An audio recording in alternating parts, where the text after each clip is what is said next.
Earlier this year, All Elite Wrestling signed independent wrestler Nick Wayne. He cannot contest the promotion until he is 18 years old.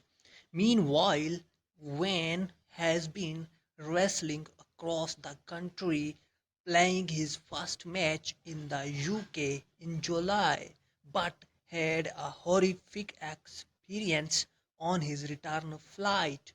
Wayne was a recent guest on Eric Novak's All Real Wrestling podcast, discussing the bomb alarm on a flight from Frankfurt, Germany to Seattle, Washington.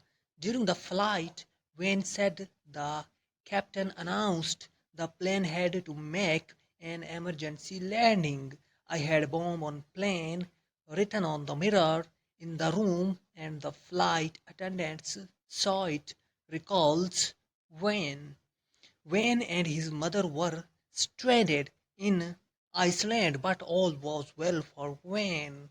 Wayne reveals that the airline he was flying with accommodated all passengers.